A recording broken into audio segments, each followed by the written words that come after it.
अस्सलाम वालेकुम। Haider vice channel में आप सबको खुश आमदीद। तमाम दोस्तों से गुजारिश है कि हमारे चैनल हैदर वाइस को सब्सक्राइब ज़रूर कीजिए और साथ ही बेल आइकॉन के बटन को दबा दीजिए ताकि नई आने वाली वीडियो का नोटिफिकेशन आपको बर वक्त मिल सके। शुक्रिया। बूढ़ा अपनी बातों से इनकार कर रहा था। वो अपनी बातों से मुनकिर क्यों हो रहा था?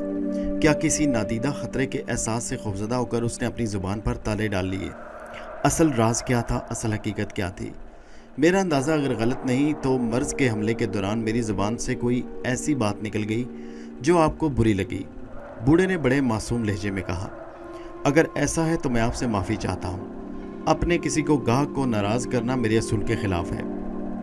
मोहतरम, आप निस्यान के जिस मर्ज़ का शिकार हैं, क्या कोई डॉक्टर उसकी तस्दीक कर सकता है? मैंने उसे खुरेदने की खातिर पूछा। जी नहीं, उसने ठोस लहजे में कहा। मैंने आज तक कभी किसी डॉक्टर के क्लिनिक में कदम नहीं रखा, ज़रूरत ही महसूस नहीं हुई। वैसे भी मैं डॉक्टरी दवाओं से ज़्यादा जड़ी बूटियों पर यकीन रखता हूँ। लेकिन आपके मर्ज़ की नौयत क्या है? ये मेरे वाकिफ़कारों का ख्याल है, उसने उलझते हुए कहा। मैंने आज से पेशतर कभी इनकी बातों को संजीदगी से नहीं सोचा। मुझे उनकी तशख़ीस से इत्तफाक नहीं, मैंने इस बार कदरे चुभते हुए लहजे में कहा। आपने मेरा नाम भी दरियाफ्त कर लिया? मैंने लोहा गर्म देखकर आखिरी ज़रब लगाई। खाकसार को दानिश कहते हैं। उसने दोबारा उसी अंदाज में पलकें झपकानी शुरू कर दी जैसे भूली बात को याद करने की कोशिश कर रहा हो। मुझे लग रहा था मेरा नाम सुनकर वो बेचैन हो गया। राख के ढेर में कोई चिंगारी दबी थी जिसकी तलाश में उसकी कुशादा पेशानी पर उभरने वाली शिकनें आपस में गड़बड़ हो रही थी। कुछ देर वो गुमसुम खड़ा रहा, फिर बोला, दानिश, ये नाम तो पहले मैं कहीं सुन चुका हूँ। कहाँ और कैसे ये मुझे याद नहीं। मैंने उसके चेहरे का जायज़ा लिया। मेरा ख्याल था वो अदाकारी नहीं कर रहा था, लेकिन उसकी शख्सियत बड़ी पुरस्कार थी। मैंने फौरी तौर पर उसे छेड़ना मुनासिब नहीं समझा।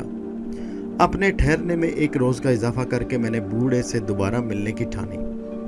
दूसरी मुलाकात में शायद उसके मुंह से कोई काम की बात निकल जाए।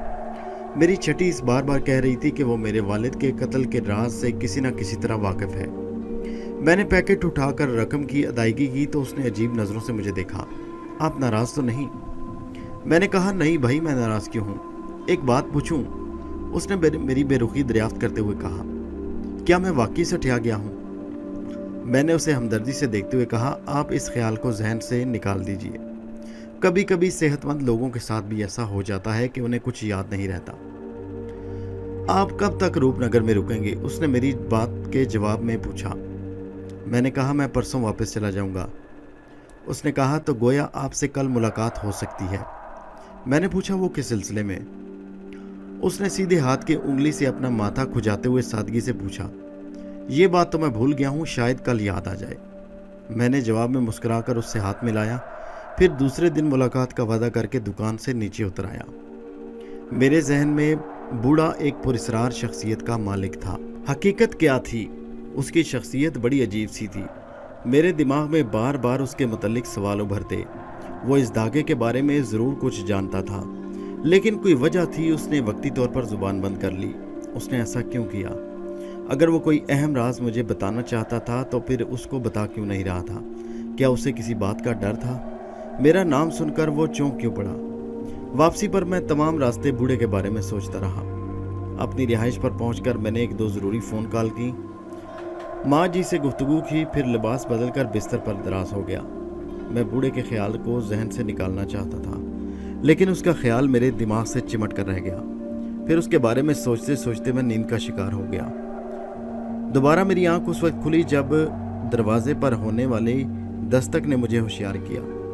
मैं जमाई लेता हुआ बिस्तर से नीचे उतरा। दीवार पर लगी घड़ी पर नज़र डाली तो मुझे एहसास हुआ शाम के 5 बज रहे थे। मैं सारा दिन बेखबर सोता रहा। दोपहर के खाने का भी होश नहीं था। इस वक्त भी दिमाग पर हल्का भारीपन था। मैंने दरवाज़ा खोला तो बाहर मेरा मुकामी मुलाजम, जिसे मैंने मकान लेते वक्त अपनी खिदमत के लिए अंगेज किया था, बड़ी मुस्तैदी से हाथ बांधे खड़ा था। साहब जी, उसने मुझे देखते हुए सलाम किया। आज आपने दोपहर का खाना नहीं खाया? मैं 2 घंटे पहले भी दरवाज़ा खटखटा चुका हूँ। आपकी तबीयत तो ठीक है? मैं आमतौर से इतनी देर तक सोने का आदी नहीं था। मैंने आसमान पर घिरे बादलों की तरफ देखकर कहा, तुम ऐसा करो, 2 कप बहुत अच्छी सी चाय ले आओ। उसने सवाल किया, कोई मेहमान आने वाला है? मैंने कहा, ज्यादा सवाल मत करो, जल्दी से 2 कप चाय ले आओ। उसने घबरा कर कहा, गलती हो गई साहब, दोबारा सिर्फ अपने काम से काम रखूंगा। उसने यही समझाया था। मकामी मुलाजिम जिसका नाम गुलजार खान था अपना जुमला पूरा करके चला गया। मैंने हस्बे आदत हल्का सा शावर लिया। गर्म पानी से नहाने के बाद तबीयत बेहतर हो गई। मैं लिबास तब्दील करके बाहर वाले कमरे में आया तो चाय की ट्रे पहले से मेज़ पर मौजूद थी। गुलजार खान भी सामने ही खड़ा था। मैंने उसे चाय बनाने का इशारा किया तो वो बड़ी तेज़ी से चाय बनाने लगा। मैंने कुर्सी पर बैठकर गुलजार खान का तफसीली जायज़ा लिया। 25 और 30 के दरमियान था। सूरत और शक्ल से भी ज़हीन लगता था। बातें ज़्यादा करने का आदी था। चनाचे उसने चाय के दोनों कप तैयार किए और मुझसे मज़ीद सवाल किए बगैर जानने के इरादे से पर तोलने लगा तो मैंने उससे रोककर पूछा, कहाँ जा रहे हो? मैं बाहर खड़ा रहूँगा साहब, आप चाय पीकर मुझे आवाज़ दे लेना। उसने कहा, अच्छा तो फिर ये दूसरा कप कौन पिएगा? मैंने सवाल किया। फिर इससे पहले कि वो कोई जवाब देता मैंने उसे बैठने का इशारा किया। दूसरा कप तुम्हारे लिए है, आज तुम मेरे साथ चाय पियोगे। मेरी खिलाफ़े तवक्को दावत पर वो एक लम्हे के लिए अजीब सी कैफियत का शिकार हुआ, लेकिन फिर उसने बड़ी सादतमंदी से दूसरा कप उठाया और ज़मीन पर बैठ गया। मैंने कहा, तुम कुछ पढ़े लिखे भी हो? सिर्फ 4 जमातों तक पढ़ा हूँ साहब, उसने मेरी तरफ देखकर जवाब दिया। फिर हमारा बाप अल्लाह को प्यारा हो गया तो पढ़ाई छोड़कर काम से लग गया। काम ना करता तो माँ और भाई बहन का पेट कहाँ से पालता? मैंने पूछा, 1 महीने में कितना कमा लेते हो? इधर पगार का रवाज नहीं है साहब, उसने तफसील बयान की। सेठ लोग मकान की चौकीदारी का 150 रुपये पगार देता है, बाकी ऊपर वाले की मर्जी है कि वो सीज़न पर किसको कितनी दिलवा दे। हम लोग जोड़ कर खाने के आदी हैं, उसके बगैर गुजारा मुश्किल है। जिसने पैदा किया वही रूखी सूखी का बंदोबस्त भी करेगा। मैंने यूं ही उसे टिटोलने की खातिर कहा, तुम किसी बड़े होटल में काम क्यों नहीं करते? यहाँ पर लोग दूसरे शहरों से आते हैं सैर करने, टिप और बख्शिश भी मिलती है। इस मुलाजमत के लिए गिट पिट भी ज़रूरी है साहब। 4-5 जमात पढ़ने वाले को दरवाजे के अंदर भी कदम नहीं रखने देते। मैं गुलजार खान को कुछ देर कुरेदता रहा। फिर एक उम्मीद पर मैं अपने वालिद साहब को पेश आने वाले इस हादसे के बारे में दरियाफ्त किया तो उसने मुझे ऐसी नज़रों से देखा जैसे उसे अचानक खतरे में अपनी ज़िंदगी नजर आई। चाय का आखिरी घूंट नीचे उतारने के बाद उसने मुझे अजीब सी नज़रों से देखते हुए कहा, साहब आपका ताल्लुक पुलिस या CID से तो नहीं? मैंने उसके अंदर पैदा होने वाली तब्दीली को महसूस करते हुए कहा, क्या मतलब? अरे भाई, इधर आम लोग इस बड़े साहब की मौत की बात करते हुए भी डरता है। गुलजार खान ने हाथ मलते हुए जवाब दिया, पुलिस और सादा लिबास वालों ने इधर काम करने वालों को बड़ा तंग किया। जुर्म किसी ने किया और सज़ा किसी गरीब आदमी को भुगतनी पड़ी। कोई गरीब आदमी कत्ल हो जाए तो सरकारी लोग नाक पर रुमाल रखकर गुजर जाते हैं। कोई सेठ या बड़ा आदमी मारा जाए तो पुलिस डंडा लेकर हम जैसे लोगों को मारना शुरू कर देती है। ऐसा क्यों होता है साहब? उसने एक घिसा पिटा सवाल किया, क्या हमारी कोई इज्जत नहीं होती? मैंने मौका की मुनासबत को महसूस करते हुए कहा, गुलजार खान, 5 उंगलियां बराबर नहीं होती। उससे हमदर्दी का इजहार किया। फिर मैंने बात आगे बढ़ाते हुए कहा, इस शुबे को दिल से निकाल दो कि मेरा ताल्लुक किसी CID या पुलिस वाले से है। फिर आपको उस होटल वाले केस का ध्यान कैसे आया? उसने पूछा। अब तो मरने वाले की हड्डियां भी गल सड़ चुकी होंगी। गुलजार खान का जवाब सुनकर मेरे दिल पर चोट सी लगी। मैंने बड़ी बर्दाश्त से काम लेकर कहा, मरने वाले का मुझसे गहरा ताल्लुक है गुलजार खान, गोश्त और नाखून जैसा। मैं यहाँ सैर सपाटे के लिए नहीं आया, उस कातिल को तलाश करने आया हूँ जिसने मेरे सर से बाप का सहारा छीन लिया, मुझे यतीम कर दिया। मुझ पर भरोसा करो, मैं गलत बयानी से काम नहीं ले रहा। मैंने अपनी बात जारी रखी, अगर तुम इस सिलसिले में मेरी कोई मदद करो तो तुम्हें मुंह मांगा इनाम दूंगा। मैं लिबास तब्दील करके बाहर वाले कमरे में आया तो चाय की ट्रे पहले से मेज़ पर मौजूद थी। गुलजार खान भी सामने ही खड़ा था। मैंने उसे चाय बनाने का इशारा किया तो वो बड़ी तेज़ी से चाय बनाने लगा। मैंने कुर्सी पर बैठकर गुलजार खान का तफसीली जायज़ा लिया। 25 और 30 के दरमियान था। सूरत और शक्ल से भी ज़हीन लगता था। बातें ज़्यादा करने का आदी था। चनाचे उसने चाय के दोनों कप तैयार किए और मुझसे मज़ीद सवाल किए बगैर जानने के इरादे से पर तोलने लगा तो मैंने उससे रोककर पूछा, कहाँ जा रहे हो? मैं बाहर खड़ा रहूँगा साहब, आप चाय पीकर मुझे आवाज़ दे लेना। उसने कहा, अच्छा तो फिर ये दूसरा कप कौन पिएगा? मैंने सवाल किया। फिर इससे पहले कि वो कोई जवाब देता मैंने उसे बैठने का इशारा किया। दूसरा कप तुम्हारे लिए है, आज तुम मेरे साथ चाय पियोगे। मेरी खिलाफ़े तवक्को दावत पर वो एक लम्हे के लिए अजीब सी कैफियत का शिकार हुआ, लेकिन फिर उसने बड़ी सादत मंदी से दूसरा कप उठाया और ज़मीन पर बैठ गया। मैंने कहा, तुम कुछ पढ़े लिखे भी हो? सिर्फ 4 जमातों तक पढ़ा हूँ साहब, उसने मेरी तरफ देखकर जवाब दिया। फिर हमारा बाप अल्लाह को प्यारा हो गया तो पढ़ाई छोड़कर काम से लग गया। काम ना करता तो माँ और भाई बहन का पेट कहाँ से पालता। मैंने पूछा, 1 महीने में कितना कमा लेते हो? इधर पगार का रवाज नहीं है साहब, उसने तफसील बयान की। सेठ लोग मकान की चौकीदारी का 150 रुपये पगार देता है, बाकी ऊपर वाले की मर्जी है कि वो सीज़न पर किसको कितनी दिलवा दे। हम लोग जोड़ कर खाने के आदी हैं, उसके बगैर गुजारा मुश्किल है। जिसने पैदा किया वही रूखी सूखी का बंदोबस्त भी करेगा। मैंने यूं ही उसे टिटोलने की खातिर कहा, तुम किसी बड़े होटल में काम क्यों नहीं करते? यहाँ पर लोग दूसरे शहरों से आते हैं सैर करने, टिप और बख्शिश भी मिलती है। इस मुलाजमत के लिए गिट पिट भी ज़रूरी है साहब। 4-5 जमात पढ़ने वाले को दरवाजे के अंदर भी कदम नहीं रखने देते। मैं गुलजार खान को कुछ देर कुरेदता रहा, फिर एक उम्मीद पर मैं अपने वालिद साहब को पेश आने वाले इस हादसे के बारे में दरियाफ्त किया तो उसने मुझे ऐसी नज़रों से देखा जैसे उसे अचानक खतरे में अपनी ज़िंदगी नज़र आई। चाय का आखिरी घूंट नीचे उतारने के बाद उसने मुझे अजीब सी नज़रों से देखते हुए कहा, साहब आपका ताल्लुक पुलिस या CID से तो नहीं? मैंने उसके अंदर पैदा होने वाली तब्दीली को महसूस करते हुए कहा, क्या मतलब? अरे भाई, इधर आम लोग इस बड़े साहब की मौत की बात करते हुए भी डरता है। गुलजार खान ने हाथ मलते हुए जवाब दिया, पुलिस और सादा लिबास वालों ने इधर काम करने वालों को बड़ा तंग किया। जुर्म किसी ने किया और सज़ा किसी गरीब आदमी को भुगतनी पड़ी। कोई गरीब आदमी कत्ल हो जाए तो सरकारी लोग नाक पर रुमाल रखकर गुजर जाते हैं। कोई सेठ या बड़ा आदमी मारा जाए तो पुलिस डंडा लेकर हम जैसे लोगों को मारना शुरू कर देती है। ऐसा क्यों होता है साहब? उसने एक घिसा पिटा सवाल किया, क्या हमारी कोई इज्जत नहीं होती? मैंने मौका की मुनासबत को महसूस करते हुए कहा, गुलजार खान, 5 उंगलियां बराबर नहीं होती। उससे हमदर्दी का इजहार किया। फिर मैंने बात आगे बढ़ाते हुए कहा, इस शुबे को दिल से निकाल दो कि मेरा ताल्लुक किसी CID या पुलिस वाले से है। फिर आपको उस होटल वाले केस का ध्यान कैसे आया? उसने पूछा। अब तो मरने वाले की हड्डियां भी गल सड़ चुकी होंगी। गुलजार खान का जवाब सुनकर मेरे दिल पर चोट सी लगी। मैंने बड़ी बर्दाश्त से काम लेकर कहा, मरने वाले का मुझसे गहरा ताल्लुक है गुलजार खान, गोश्त और नाखून जैसा। मैं यहाँ सैर सपाटे के लिए नहीं आया, उस कातिल को तलाश करने आया हूँ जिसने मेरे सर से बाप का सहारा छीन लिया, मुझे यतीम कर दिया। मुझ पर भरोसा करो, मैं गलत बयानी से काम नहीं ले रहा। मैंने अपनी बात जारी रखी, अगर तुम इस सिलसिले में मेरी कोई मदद करो तो तुम्हें मुंह मांगा इनाम दूंगा। गुलजार खान के चेहरे पर मेरे लिए हमदर्दी के जज्बे मंडलाने लगे।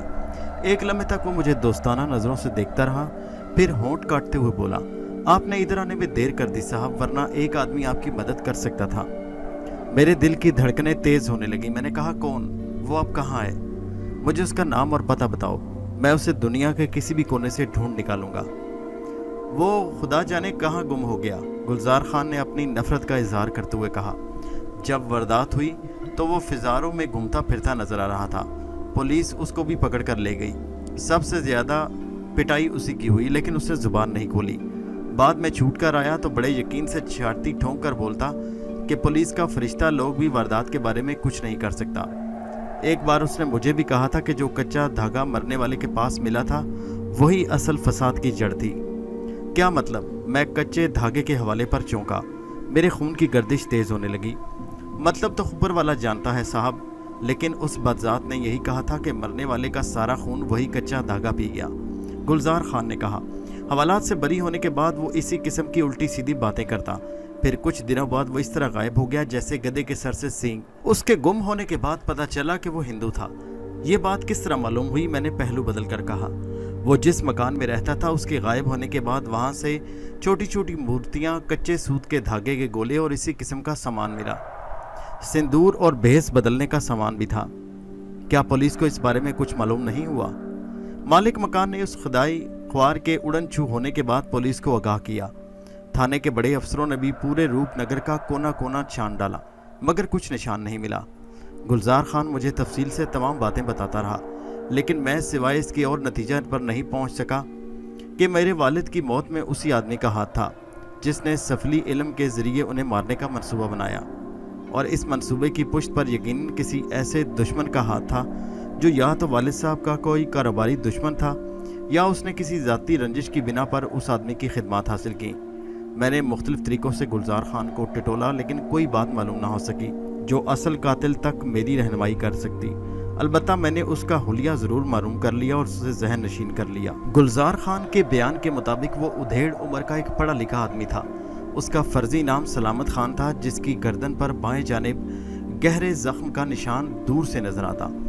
वालिद साहब की मौत से कुछ दिनों पेशतर ही उसने रूपनगर पहुंचकर नशेबी इलाके में एक कमरे का मकान हासिल किया। उसका ज़्यादा वक्त वहीं गुजरता जहां वो दोनों वक्त का खाना खाता। वेटरों को लंबी लंबी टिप्स देने का आदी था। हमेशा कीमती और ढंग के लिबास में नजर आता, इसलिए किसी को उस पर शुबा नहीं हुआ। वैसे भी तफरीही मकामात पर किसी की ज़ात बरादरी, ऊंच नीच और काले गोरे की खोज करना कोई ज़रूरी नहीं होता। सब अपने अपने रंग ढंग में मस्त नजर आते हैं। ये बात चूँकि 1.5 साल पुरानी थी, इसलिए मैंने गुलजार खान के बताए हुए उस मशकूक शख्स के बारे में कोई छानबीन ज़रूरी नहीं समझी। मैं ये भी नहीं चाहता था कि अपने बारे में कोई तशहीर करूं।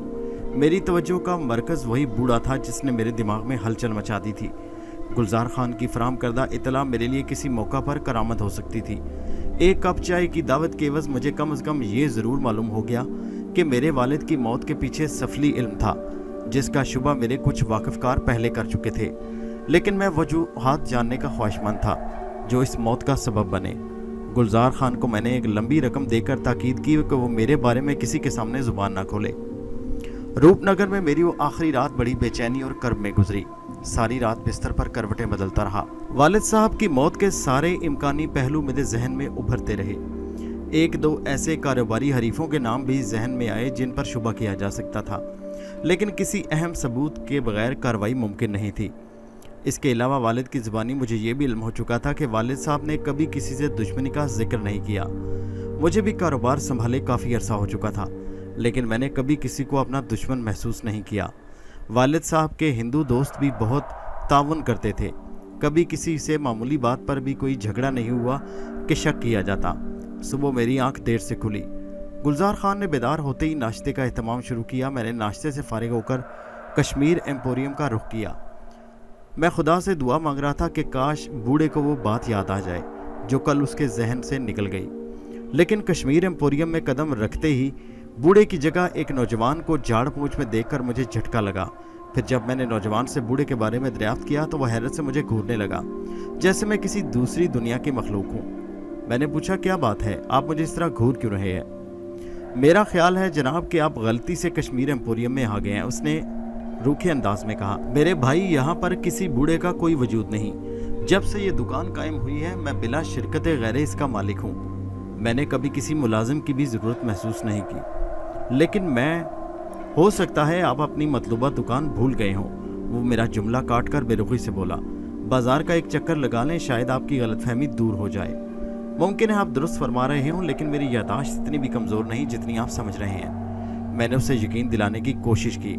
सिर्फ 24 घंटे पहले की बात है जब मैंने कश्मीर एम्पोरियम में इसी जगह से कुछ गिफ्ट खरीदे। मैंने शोकेस में रखी हुई अशिया की तरफ इशारा किया।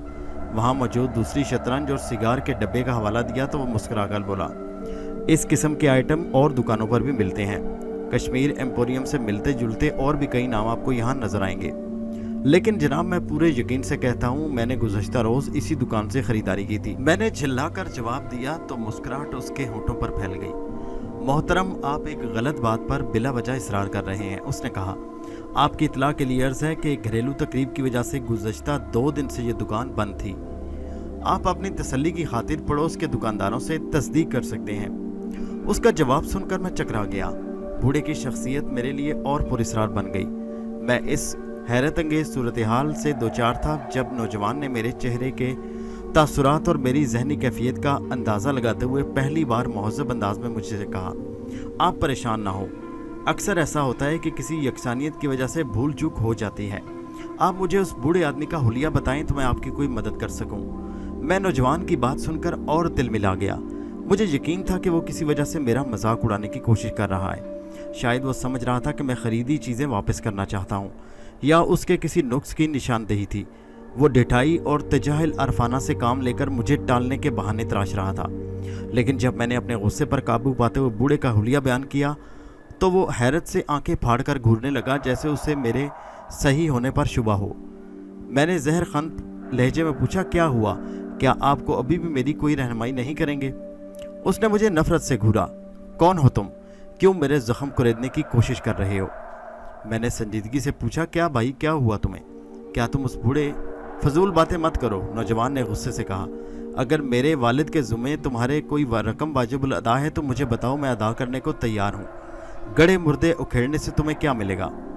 मेरा मुंह हैरत से खुले का खुला रह गया। तो क्या? हाँ, नौजवान ने सर्द और सपाट आवाज़ में जवाब दिया। उनको दुनिया से गुजरे 10 साल हो चुके हैं। मैं नहीं चाहता कि मरने वाले की रूह पर कोई बोझ रहे। ये बताते बताते उसकी आवाज़ रुंध गई। तुमसे पहले भी एक तो आदमी पुराना हिसाब निकाल कर आ चुके हैं। मैंने किसी से कोई सबूत नहीं मांगा। जिसने जो रकम बताई मैंने खामोशी से दे दी। मैं तुम्हें भी मायूस नहीं करूँगा, लेकिन इस तरह मरने वाले का मजाक उड़ाना। मैंने उसकी बात को समझते हुए जल्दी से माजरत की और कहा, नहीं, मैं तुम्हारे पास किसी पुराने हिसाब किताब की गर्ज से नहीं आया। मैंने उसे यकीन दिलाया, मैं जो कुछ कह रहा हूँ यकीन करो वो गलत नहीं। तुम चाहो तो चल कर मेरे साथ वो पैकेट देख सकते हो जो मैंने अभी खोला भी नहीं। उस पर तुम्हारी दुकान की निशानी मौजूद है जो तुम्हें मेरी बात का यकीन दिला सकेगी। दुकानदार नौजवान कुछ देर मुझे गैर यकीनी नज़रों से घूरता रहा, फिर दुकान बंद करके चुपचाप मेरे साथ चलने पर तैयार हो गया। दोस्तों, ये कहानी जारी है। इसका अगला हिस्सा नेक्स्ट वीडियो में मुलाहिजा कीजिए। नीचे कमेंट में ज़रूर बताइए कि आपको कहानी कैसी लगी और हमारे चैनल हैदर वाइस को सब्सक्राइब ज़रूर कीजिए। शुक्रिया।